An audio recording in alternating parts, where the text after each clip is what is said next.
Blog Talk Radio. Good evening, everybody. Thank you for joining me on this late night episode of the show about the show, episode 21. So earlier today, episode 20, I had the director of the 1993 hit movie The Sandlot, David Mickey Evans, on, and he was just fantastic and amazing to talk to. So if you don't subscribe to this podcast, please do so. You can listen to it on the on blogtalkradio.com. Otherwise, the best way to do that otherwise is on iTunes. Just do a search for the show about the show. You can also find me on Twitter at Devlin_Clark84. That's DEVLIN_Clark84. I am very pleased with this episode. We are going to have on a 40-plus year baseball man, former Houston Astro and Cincinnati Reds TV play-by-play broadcaster Bill Brown is going to join me. Bill was a TV man for the Reds from 1976 to 1982, and he was with the Houston Astros from 1987 until the 2016 season. He retired after that year. So he did unfortunately miss the World Series season. He did call a few games last year, but we are going to talk about his many years behind the mic, being kind of playing the straight man so far, as it's known to the comic styles of Jim Deshaies. And also we are going to talk about some stories from the game of baseball. Bill has some outstanding stories that he is going to share with all of us. So that'll be really, really exciting. Again, Bill Brown is our guest. I'm just waiting for him to get here. He had a family thing to do this evening. So this podcast is going to be going in different directions. It's a lot of fun to do this podcast. I don't always just want to have former players on. One of the things about the podcast that I try to do is to try to make it as diverse as possible. I do everything I can to not just have former players on. I try to have prospects on. I try to have, spouses on, former front office people on, scouts on, people even outside the game, like David Mickey Evans earlier today. He had nothing to do with baseball other than directing a baseball movie that became a cult classic. So anything related to not just the game of baseball, but kind of baseball on the whole is something that I'm interested in. So if you have any ideas, or if you have any thoughts on what you would like to see, please let me know. You can tweet that at me, and it's Devlin_Clark84, or you can search for me, do Ultimate Twins Fan. So, story today that I am seeing on MLB.com. I'm sorry, not MLB.com, on ESPN.com relating to baseball is that Aaron Judge has decided that he is no longer going to do the home run derby. A lot of fans are, maybe, I don't want to say upset by that, but I think a lot of fans were kind of hoping that, one of the more popular players in the game was gonna defend his title, because he did win it last year. The thing about that, though, is that if you have the same guys in it every year, the thing about the home run derby is it's really, really exciting. It's better. It's one of the better skills contests that any of the All-Star games have. And I personally am one of those people that I think the baseball All-Star weekend, the MLB All-Star weekend, is by far the best weekend that we have. I mean, it's unbelievable. You have the celebrity softball game, you have the home run derby. There's so many other things that that MLB does that other sports don't. I mean, the NFL, the Pro Bowl, you have the skills competition, but, I don't think a lot of people actually watch the skills competition. I would say the NBA is probably second behind Major League Baseball in what they have to offer for an All-Star weekend in terms of festivities. I think the slam dunk contest is still really entertaining, and it's, again, because of people in the past who have won it, guys like Michael Jordan and Dominique Wilkins and Spud Webb and guys like that, Vince Carter, who have made it popular. And the thing about it is that's one of the things that baseball has going for it, is the home run derby is unique. And when you get the same guys going every year and winning it every year, there's that fun element of it of, yes, we want to see how long they can win it, but it's also kind of like, okay, you want some parity. You want other players to enter it and to win it. That's the beautiful thing about baseball. Baseball, more than any other sport, has parity. It's got more competitive teams over the last 20 years than any other sport. I want to say every team in Major League Baseball in the last 20 years has made the playoffs. I don't know if you can say that about any other sport. And if it's not every team, it's pretty close. But baseball, the thing about that is you also get teams like the Yankees. Now, the Yankees, obviously, they're very, very easy to hate because everybody thinks that, they're big time, they're New York, they're the evil empire, etc. They're easy to hate, they buy championships. That may be the case. The way for baseball to solve that, institute a salary cap. Baseball's not going to do that, and I don't think the Yankees would ever go along with that. So the Yankees, they have Stanton and Judge this year. I think Stanton's going to enter the home run derby again, and it'll be nice to have him on the American League side. But I also don't want him to win just for that specific reason. I personally don't like the Yankees. But I think they're good for baseball. I think it's good to have a team that all of America can kind of root against. I'm not going to say hate, but I think it's good that America can kind of come together, or fans in baseball cities can come together and dislike one team. And I think a lot of people on the Yankees probably like that. They probably like knowing that they are that they're, quote unquote, the evil empire. It also makes me appreciate the Red Sox-Yankees rivalry, because as good as the Yankees are, the Red Sox are even better. The Red Sox are one of those teams that they're always right there. It's the Red Sox and the Yankees are 1A and 1B.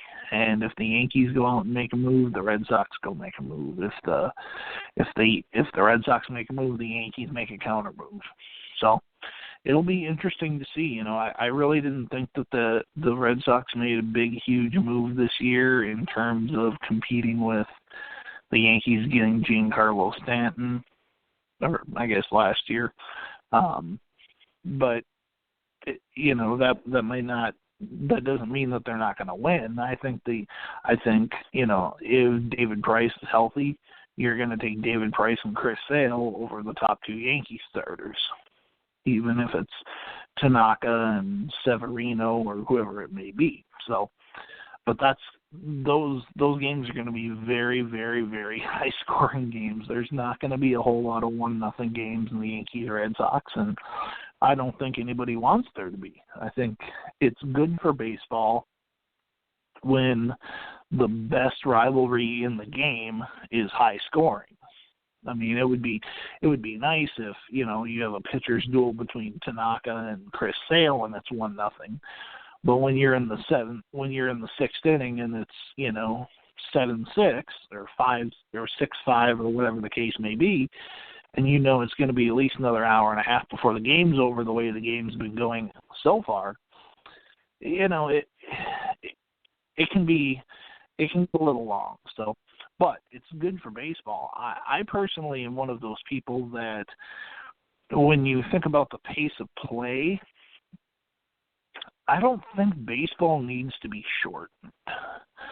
I'm somebody who loves baseball so much that I actually wish the games were longer. And I know some of the West Coast games are really, really long, and I know that sometimes it takes a long time to get the games done, and they don't get done until past midnight, and sometimes 1 o'clock on the East Coast.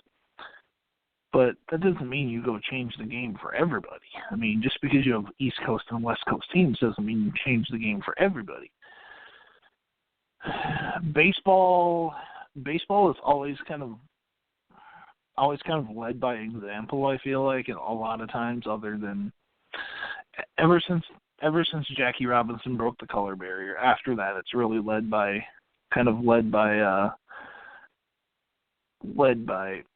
it's one of those things that the pace of play in baseball doesn't need to change. They don't need to put pitch clocks in there, because then pitchers are going to blame the pitch clocks for making them speed up their momentum. They're going to get upset because they had to rush and they made a bad pitch and a guy creamed it 420 feet and they lost the game, whatever the case may be. And yeah, having pitching clocks in the minors is fine, but then if you don't institute it in the majors throughout all of baseball, you're training guys to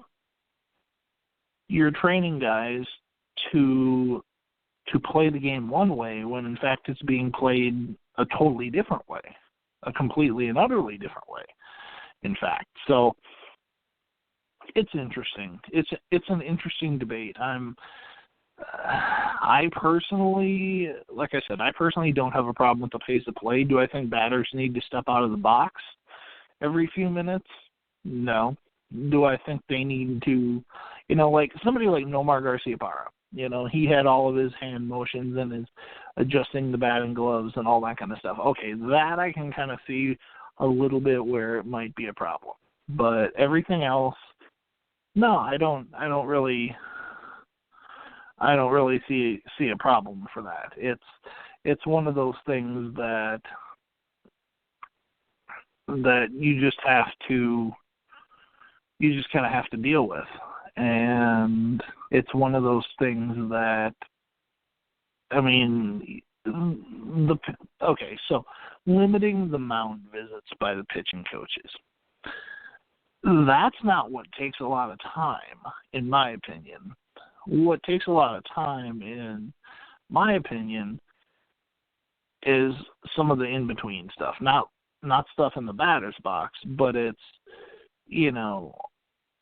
I don't know. It just doesn't seem like baseball has a pace of play problem, in my opinion. And maybe it's just because I love baseball so much that I don't want less baseball. I want more baseball. So that could be it. But who knows? That's just my thoughts on it.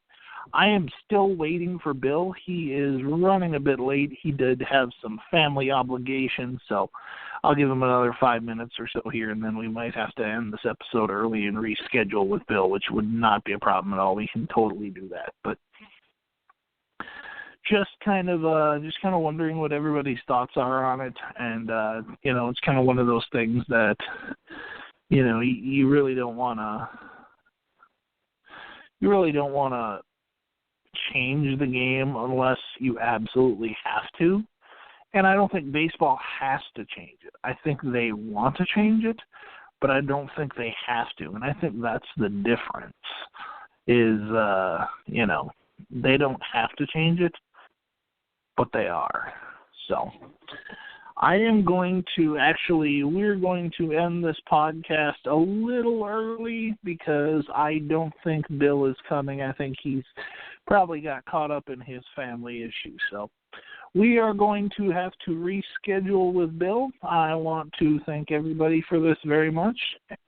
I've got Bill right here, actually. You know what? He just popped in, and we are going to go and touch base with Bill. How you doing, Bill? I'm doing great, and I apologize profusely. I forgot, and my wife and I were out for a birthday dinner, and it just took a little bit longer. Sorry. Not a problem. So I was talking a little bit about the pace of play issue in baseball. How do you feel about the pace of play? The comments that I'm hearing from people are very much questioning the need for these new rules. I was coming at it from the angle that I felt something needs to be addressed. But, the funny thing is now we're hearing from younger people that they think the pace of play is fine when I thought they felt it was far too slow. So far be it from me to have my finger on the pulse of what fans want. But no, I think, in view of the statistics that have been presented about the number of mound visits during the World Series, something needs to be done. I think there's too much inactivity in the game right now, and I think it's worth a try. And, I think a lot of people are saying, well, gee, if it only cuts off 3 minutes, why bother? Well, I think something needs to be done because the game times keep increasing year by year now. Absolutely. So last year was a pretty big year for the city of Houston, both on the field and off the field. Obviously, your city was ravaged by the terrible, terrible flooding, and the Houston community and the Astros rallied around the Astros, and they went all the way to the World Series. Talk to me about what that World Series meant, not only to the Astros but to the city of Houston. It was just such a perfect circumstance that everything came together because there was such devastation. There still is. We were down at Rockport, which is about an hour and a half south of Houston, which is a coastal community, and the devastation there was even more tremendous. And it really, a lot of it has not been cleaned up. There was still a lot of stuff piled up by the road in Rockport. But after all that happened, and Houston is used to hurricanes and major storms, but this one obviously was of a different level entirely. The season had gone so well for the Astros, but you just sensed for the month of August, which was an 11 and 17 month, that the players were really down because no major trades had been made there at the trade deadline at the end of July. And then for the Verlander trade to be made, and it picked up the spirits of the players. The players were anxious to help in the community, which they did. And so September was something that provided a totally different direction for this team, and then it carried on over into the postseason. But, the fact that the Astros had tried to make a trade there at the trade deadline, a couple of deals fell through in the final hours, proved to be lucky because then they had the money to spend on a Verlander when that opportunity came along at the end of August, and went down to the final 2 seconds before that was approved by Major League Baseball, and just beating the deadline for postseason play for Verlander. I think this city was just so galvanized by all of these things coming together. The fans were just more enthusiastic, more voracious for this team than I had ever seen before. And I wasn't here in 1980 or 1986. They were great then too, but this was something else. This was more like a personal situation with the fans, just getting behind this team, and people were able to forget all their personal problems and issues from the flooding and what have you. And it was just a perfect way for everything to come together for this team. Absolutely. Yeah, and you mentioned the Verlander trade kind of kind of shifting and changing the landscape of that team. It certainly seemed like from a baseball point of view that it did too. I mean, being a Twins fan and a fellow, American League follower, that really kind of, that trade, getting him out of our division and having him go to the Astros was like, whoa, that it's like the rich get richer. And then this offseason, of course, you guys go ahead and trade for Garrett Cole. I know you're retired, but give me some of your thoughts on both the Garrett Cole trade and where the Astros are right now, because they look really good. They do look very good, and I think the Cole trade was, I hesitate to use the word steal. I really like Joe Musgrove. I think he played an important late-inning role in the bullpen, but he's going to be starting for Pittsburgh, I believe, this year. And he also started for Houston last year, earlier in the season. I think the Pirates have gotten a good one in Cole. I think they've gotten a very good young catcher in the trade, Jake Rogers, who will be good down the line, probably not ready for Major League play quite yet. It's hard to get a read on Michael Feliz. He had a lot of personal problems last year. Hard thrower, don't know if he's going to put it all together or not. So I think the Pirates will benefit for years to come with the players they got. But for the Astros, this was such a big acquisition to get a pitcher who's been a number one starter, who was a number one overall pick in Garrett Cole, who's been a 19-game winner. And he gives them something that I think will help them become even better, maybe not better than 101 wins, but I think a better pitching staff than they had last year. Yeah, and like you said, too, it's hard to improve on a 101-win team, but it certainly seems like the Astros went out and did that. Right now, going into the season, given the fact that they made the Cole trade and the Astros, or not the Astros, I'm sorry, the Angels got substantially better with some of their pickups. And, you always have the AL East. Do you still consider the Astros the favorite in the American League? I do, but I think the Angels could be the most improved team in baseball right now. And Ohtani will have a lot to do with what happens with this club, because a lot of their plan is built around him, and it's very intriguing as a fan to speculate how things might come together or might not come together for him. But I did watch him pitch a little bit in an exhibition game on TV from the Cactus League, and his stuff looks electric to me. Don't know how he's going to be as a hitter, obviously, but I think as a pitcher, he will be very, very tough to beat. And then the question becomes the health of their overall rotation around him. But I think they've improved their club quite a bit, getting Zach Cozart to play third base, getting Ian Kinsler to play second, and they have a terrific outfield right now. So I think the Angels are really a team to watch in the AL West, but I still think the Astros have to be the pick to win the division. Do you think they're the pick to win the American League? I would say they are, and I think the Yankees are going to be very strong as well. I believe Boston will have a good team. And, you saw it last year. The playoffs are such a totally different animal. And the Astros were able to grab that momentum very quickly in their series against Boston and carry it on through. But the Yankees had them down in the ALCS. And the Verlanders Game 6 was obviously a very big one for this team. And then Game 7, they were able to finish out the deal with Morton and McCullers. But I think it's going to be a real battle with the Astros and the Yankees in the American League. That's the way it shapes up. I think the Yankees probably could use another starting pitcher at this point. Absolutely. Jim, Bill, we've got about 5 minutes left. Let's talk a little bit about you. You were a commentator, or you were a TV broadcaster for the Astros from 1987 to 2016. Tell me what it was like working with Jim Deshaies. Oh, it was a joy to come to the ballpark every day. His sense of humor is something that's hard to find.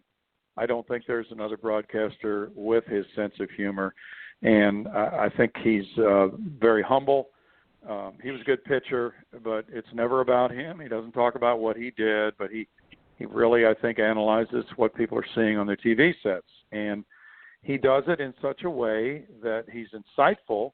He knows the game. He knows what the shortstop is supposed to be doing, what the right fielder is supposed to be doing, in addition to the pitchers. But also just presents the game in such a way that it's not life and death. He doesn't try to be a salesman and try to make something out to be what it's not.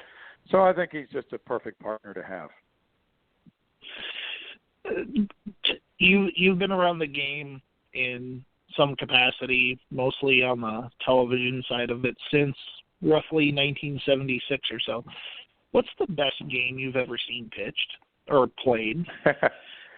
Well, Matt Cain pitched a perfect game against the Astros in San Francisco years ago, and that was one of them. I missed the Mike Scott no-hitter here, saw the Darryl Kyle no-hitter. Mike Fiers pitched no-hitter, which was different. That was a 134-pitch game, so it wasn't really, the totally dominant type of no-hitter. Sure. I saw, Tom Seaver pitched a no-hitter when I was in Cincinnati, and I just can't really put my finger on one standout game because of, I didn't do a Koufax game or anything of that magnitude. Sure. But there have been a number of them. Now, we touched on it earlier. We got about 3 minutes left. We touched on it earlier. You talked about the Justin Verlander trade changing the landscape of that team. When that trade was made, the trade that it made me think of was the Randy Johnson trade in 1999 from Seattle over to Houston, and that team, and that kind of catapulted that team too. Can you talk about what getting Randy Johnson that year did for that team? Yeah, and that's a good comparison on your part. I think they're very similar. Randy was 10-1. His ERA was something like 1.28 with the Astros. Just an incredible pitcher. And yet, Justin wasn't quite that good in terms of ERA. He was 5-0 in the regular season and then 4-1 in the postseason. But what he did that Randy didn't do was win it all. And Randy pitched well in the playoffs, and the Astros lost that series in '98 to San Diego in the playoffs. But quite frankly, even though Randy pitched well, he was outpitched. Kevin Brown was amazing, and Sterling Hitchcock had an incredible game for the Padres. And Verlander took it upon himself to lead this team. And Randy too, but with Justin, there was just this. It was the same sense that when Randy came here, hey, we don't need this guy to win the division title. We don't need him to get into the playoffs, but we need him to win it all. Difference being, Randy wasn't able to do that. Justin was able to do that. Yeah, and it really seemed like in both of those cases, it really kind of changed the way the players felt about the team. You mentioned it. It kind of, the Verlander trade, especially given what had happened with the flooding and stuff, and they weren't playing very well, had kind of shifted it into high gear, and the players kind of changed their view on like, okay, now let's go out and get it. Whereas, with the Randy Johnson trade, obviously they knew that the Padres were really good. So. Mm-hmm. We've got about and yep. Go ahead. No, go ahead. I was just going to say that the players do sense this. They do expect this kind of a trade, even when they're so far ahead in their division, because they know what it takes to win a World Series. And I think, without coming out and saying anything about the rotation before Verlander, they realized they needed somebody of Verlander's quality to win it all, and they were right. And so that's why they were so elated when he walked in. I did a little book after the season was over about everything involving this playoff run and the hurricane and everything like that. And I likened it to the old John Wayne movies. When John Wayne walks through the saloon doors, everything stops. And that's the way it was when Verlander walked in. Everything stopped because this guy has such presence. And you saw it in the postseason. Absolutely. Bill, we got about 20 seconds left. I cannot thank you enough for coming on and giving me part of your time this evening. I know you had some family stuff, and I appreciate you taking taking time out of your night to talk some Astros and baseball with me. Thank you so much. I'm so sorry for being late, my friend. I'll try to make it up to you sometime. Not a problem at all. Thanks a lot. Appreciate it. Have a good evening. Yes, sir. You too. Thanks. Bye-bye. All right, everybody. That was former Houston Astro and Cincinnati Reds TV broadcaster Bill Brown. It's really interesting to always hear the perspective that broadcasters have, because they're around the team, they're on the plane, they're in the locker room, they're there for batting practice and all that kind of stuff. So it really gives an interesting look into kind of the psyche of the team. And Bill was able to kind of do that for us during this interview. He was able to kind of let us know that the Justin Verlander trade really, really kind of changed that landscape for the Astros last year and really propelled them to the AL pennant and then eventually on to the World Series. So I will be taking a couple of days off from podcasting. My next podcast will probably be next Wednesday and Thursday. Otherwise, I might put an episode out this weekend if I get some time. But otherwise, we will catch you down the road in podcast land. Thank you very much. Make sure you subscribe on iTunes. Follow me on Twitter at Devlin_Clark84. I'm always looking for great ideas and guests for the podcast. So if you know of anyone, let me know. Thank you guys as always for listening. I appreciate it. Take care. We'll see you in podcast land.